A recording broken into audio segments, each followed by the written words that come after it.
তো আপনারা অনেকেই অনেক ক্যান্সারের নাম শুনেছেন, কিন্তু আমাদের দেশে মহিলাদের ব্রেস্ট ক্যান্সারের পর যদি কোনো ক্যান্সার সবথেকে খতরনাক হয়ে থাকে, সেটি হচ্ছে সার্ভাইকাল ক্যান্সার। যতক্ষণে আমি এই সার্ভাইকাল ক্যান্সার নিয়ে ডিসকাস করব এই প্রেজেন্টেশনে, হয়তো একটি মহিলা ইন্ডিয়াতে মারা যাবে।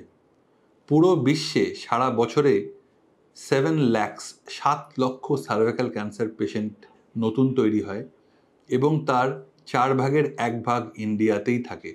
সুতরাং বুঝতেই পারছেন যে সার্ভাইকাল ক্যান্সার কতটা কমন এবং কতটা খতরনাক এবং কতটা ভয়ঙ্কর। তো আজকে আমি ডিসকাস করব এই সার্ভাইকাল ক্যান্সার এবং তার প্রিভেনশন একটি ভ্যাকসিন দিয়ে। নমস্কার, আমি ডক্টর অভিষেক ভদ্র। আমি একজন অ্যাসিস্ট্যান্ট প্রফেসর মেডিকেল কলেজ হসপিটালে এবং আমি প্র্যাকটিস করি সল্টলেক, বাগুইহাটি এবং নিউটাউন অঞ্চলে। তো এই সার্ভাইকাল ক্যান্সার হয় কোথায়? তো প্রথমেই জানতে হবে anatomy of the reproductive tract, মহিলাদের অ্যানাটমিটা জানতে হবে।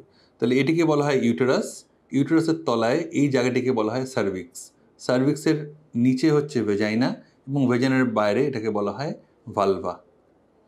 তো এই ইউটেরাসের এই সাইডে হচ্ছে একদিকের ওভারি আর টিউব, আর অন্যদিকের ওভারি আর টিউব, কিন্তু আমরা কনসেন্ট্রেট করব আজকে এই জায়গাটায়, মানে সার্ভিক্স, আর এখান থেকেই হয় cervical cancer. More than 99% of cervical cancer হয় একটি ভাইরাস থেকে। সেই ভাইরাসের নাম হচ্ছে হিউম্যান প্যাপিলোমা ভাইরাস। তাহলে বলা যেতে পারে যে এই সার্ভাইকাল ক্যান্সারের জন্য সবথেকে ইম্পর্ট্যান্ট হচ্ছে এই এইচপিভি মানে হিউম্যান প্যাপিলোমা ভাইরাসটিকে জানা। এই হিউম্যান প্যাপিলোমা ভাইরাস সচরাচর পুরুষদের শরীরেই থাকে এবং সেইখান থেকে মহিলাদের শরীরে সেটি যায়। কখন যায় না, সেক্সুয়ালি ট্রান্সমিটেড হয়ে যায়। কিন্তু এটা ভাবার কোনো কারণ নেই যে এটি একটি সেক্সুয়ালি ট্রান্সমিটেড ডিজিজ, কারণ খুব অন্তরঙ্গভাবে স্কিন টু স্কিন কন্ট্যাক্ট হলেও এই ভাইরাস কিন্তু একজনের থেকে আরেকজনের কাছে যেতে পারে। মজার ব্যাপারটি হচ্ছে যে পুরুষদের শরীরে এই ভাইরাসটি খুব ক্ষতি না করলেও, কিছু ওয়ার্ডস তৈরি করলেও মহিলাদের শরীরে কিন্তু অনেক কিছুই করতে পারে এবং সার্ভাইকাল ক্যান্সারও করতে পারে। তো এই ভাইরাসটি অনেকেই বহন করে থাকেন without any science and symptoms. কোনো সাইন সিমটম ছাড়া দেখা গেছে 80% লোক এই ভাইরাসটি বহন করে চলেছে। তার মানে 10 জনের মধ্যে 8 জনই হয়তো এই ভাইরাসটি নিয়ে রয়েছে। তো স্বামী স্ত্রী সম্পর্ক হলে বা এমনি সেক্সুয়াল কন্ট্যাক্ট হলে যদি মোনোগেমাস রিলেশনশিপ হয়, তাহলে দেখা গেছে যে প্রথম বছরের মধ্যে 30% মহিলা এই ভাইরাসটি নিয়ে ফেলে এবং প্রথম 3 বছরের মধ্যে মোর দ্যান 50% মহিলা কিন্তু এই ভাইরাসটি নিয়ে ফেলে। আমরা সকলেই জানি যে যেরকম ভাইরাস আমাদের শরীরে ঢোকে, সেরকম আমাদের শরীরের প্রতিরক্ষা ক্ষমতাও আছে সেই ভাইরাসটিকে বের করে দেওয়া। সুতরাং যখনই এই ভাইরাসটি এর মধ্যে ঢুকে সার্ভিক্সে প্রতিস্থাপন হচ্ছে, সঙ্গে সঙ্গে কিন্তু বডির ইমিউনিটিও সার্ভিক্স থেকে এই ভাইরাসটিকে বের করে দিচ্ছে। তাহলে সঙ্গে সঙ্গে ভাইরাসটি বেরিয়েও যাচ্ছে। তো কি হচ্ছে যে এই ভাইরাসটি একবার ঢুকছে, এখানে প্রতিস্থাপন হচ্ছে এবং তারপরে শরীরের ইমিউনিটি এই ভাইরাসটিকে বের করে দিচ্ছে। কিন্তু যদি এটা রিপিটেডভাবে হতে থাকে, যেমন পলিগ্যামাস রিলেশনশিপেও সেটি হয়, যে বারে বারে different types of human papilloma virus যদি ঢোকে, তাহলে এইখানে একসময় শরীরের যে ইমিউনিটি আছে সেটি আর এটাকে রক্ষা করতে পারবে না, ভাইরাসগুলো কোষের মধ্যে বা সেলের মধ্যে বসে পড়বে।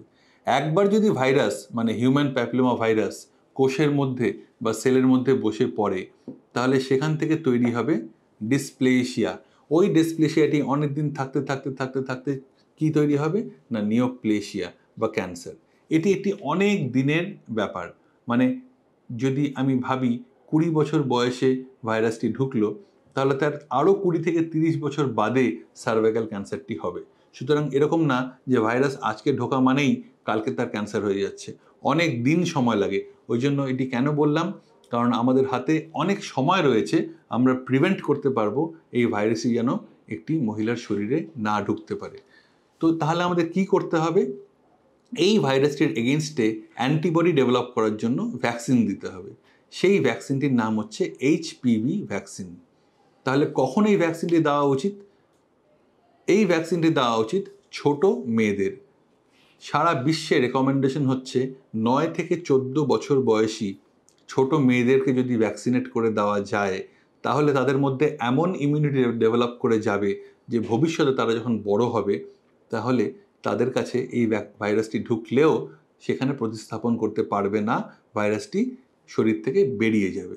সুতরাং প্রত্যেক মা বাবার জানা উচিত যে তাদের মেয়েরা যখন 9 থেকে 14, আমাদের দেশে বলে 10 থেকে 12, এই বয়সটির মধ্যে আপনারা মেয়েদেরকে অবশ্যই এই ভ্যাকসিনেশনটি করিয়ে দেবেন এবং তখন দরকার হয় 2টো ডোজ। কিন্তু এরকম তো অনেক হতে পারে যে এই ভ্যাকসিনটির বয়স পেরিয়ে গেছে, আমাদের দেশে দুর্ভাগ্যবশত এই নিয়ে তো কোনো প্রোপাগান্ডা হয় না, বা হলেও সেটি লোকেরা দেখে না, লোকেরা শেয়ার করে না। তো এই জন্য এই সম্বন্ধে অ্যাওয়ারনেসও কম। তো অ্যাওয়ারনেসটি বাড়াতে হবে এবং সেটার দায়িত্ব আপনাদের। আপনারা নিজে জানবেন, অন্যদেরকে জানাবেন, এই ভিডিওটি অবশ্যই শেয়ার করবেন। সুতরাং যদি কেউ ওই সময়টি মিস করে যায় তাহলে আমরা ক্যাচ আপ ভ্যাকসিনেশন কতদিনের মধ্যে করতে পারবো? আমরা ক্যাচ আপ ভ্যাকসিনেশন করতে পারবো টিল 45 ইয়ার্স অফ এজ। তো একজন মহিলা যদি 45-এর তলায় থাকে তাহলে সে নিজেকে ভ্যাকসিনেশন অবশ্যই করাতে পারবে। আমরা অবস্টেট্রিশিয়ানরা মাদেরকে যখন বলি যে প্রেগনেন্সি হয়ে যাওয়ার পর, ডেলিভারি হয়ে যাওয়ার পর তারা যখন আমাদের কাছে আসেন, আমরা এই ভ্যাকসিনটির কথা বলি যে তোমার বাচ্চা যখন 1 বছরের ফার্স্ট বার্থডে বা 1 বছর হয়ে যাবে ওর মধ্যে তোমরা এই ভ্যাকসিনেশনটি শিডিউলটি কমপ্লিট করে ফেলো। তখন অবশ্য ডোজ লাগে 3টে। 0 মানে প্রথম ডোজ, তারপরে 1 থেকে 2 মাসের মধ্যে সেকেন্ড ডোজ, আর তার 6 মাসের মধ্যে থার্ড ডোজ। সুতরাং এই ভ্যাকসিনটি ভীষণ ইম্পর্ট্যান্ট প্রত্যেকটি মহিলার জন্য। ভ্যাকসিনটি নিলে কি হবে? শরীরে ইমিউনিটি বাড়বে, অ্যান্টিবডিজ বাড়বে, এইচপিভি থেকে থাকলেও সেটি বেরিয়ে যাবে। কারণ আপনারা বুঝতেই পারছেন যে হিউম্যান প্যাপিলোমা ভাইরাস শরীর থেকে এমনি এমনি বের করে দেওয়া সম্ভব নয়। তো এবার দেখে নেওয়া যাক এই এইচপিভি ভ্যাকসিনটি দেখতে কীরকম। তো আবার আমি বলছি যে এটি হচ্ছে একটি কোল্ড বক্স, এটি কোল্ড চেইন মেনটেন করতে হয় যে কোনো ভ্যাকসিনের জন্য, এবং এর মধ্যে থেকে আমি বের করছি এটি হচ্ছে একটি সার্ভাইকাল ক্যান্সার ভ্যাকসিন বা এইচপিভি ভ্যাকসিন। এটি আসে একটি সিল্ড প্যাকের মধ্যে এবং এই ভ্যাকসিনটি আমরা তারপর বের করে একটি ভীষণ সরু নিডল দিয়ে ইন্ট্রামাস্কুলার ইনজেকশন হিসেবে শরীরে প্রয়োগ করি। তো এই ভ্যাকসিনটি কোয়াড্রিভ্যালেন্ট। কোয়াড্রিভ্যালেন্ট মানে কি? 4 রকম এর মধ্যে ভ্যারাইটি থাকে। তো এই এইচপিভি ভাইরাস বা হিউম্যান প্যাপিলোমা ভাইরাস সব রকম যে ভাইরাসগুলি আছে তার মধ্যে কিছু লো রিস্ক ভ্যারাইটি আছে, কিছু হাই রিস্ক ভ্যারাইটি আছে। তো লো রিস্ক ভ্যারাইটিগুলো জেনিটাল ওয়ার্ডস, যেটা আমি আগে বললাম, সেগুলি করে, আর হাই রিস্ক ভ্যারাইটিগুলো আস্তে আস্তে ডেভেলপ করে সার্ভাইকাল ক্যান্সারের দিকে নিয়ে যায়। তো এই লো রিস্ক আর হাই রিস্ককে মিলিয়ে, মানে দুখানা লো রিস্ক আর দুখানা হাই রিস্ককে মিলিয়ে এই কোয়াড্রিভ্যালেন্ট বা 4 রকম ভ্যারাইটি দিয়ে এই ভ্যাকসিনটি বানানো হয়েছে এবং এই ভ্যাকসিনটি ভীষণভাবে এফেক্টিভ। এখন আস্তে আস্তে ইন্ডিয়াতে নোনাভ্যালেন্ট ভ্যাকসিনও এসে গেছে, যার মধ্যে 9টা ভেরিয়েন্ট অফ ভ্যাকসিনের প্রোটেকশন পাওয়া যাচ্ছে। এবার প্রশ্ন হচ্ছে যে শুধু কি ভ্যাকসিন নিলে আমি প্রোটেক্টেড থাকবো? না, ভ্যাকসিন নেওয়ার পরেও কিন্তু ভাইরাস শরীরে বা সার্ভিক্সে ঢুকতে পারে এবং শরীরে ঢুকলে পর বা সার্ভিক্সে ঢোকার পর ওখানে কিন্তু প্রতিস্থাপন করতে পারে, যদিও তার রিস্ক অনেকভাবে কমে যায় এই ভ্যাকসিনটি দেওয়ার পর। তাহলে শুধুমাত্র ভ্যাকসিন দিলে সার্ভাইকাল ক্যান্সার থেকে প্রোটেকশন থাকা চলবে না।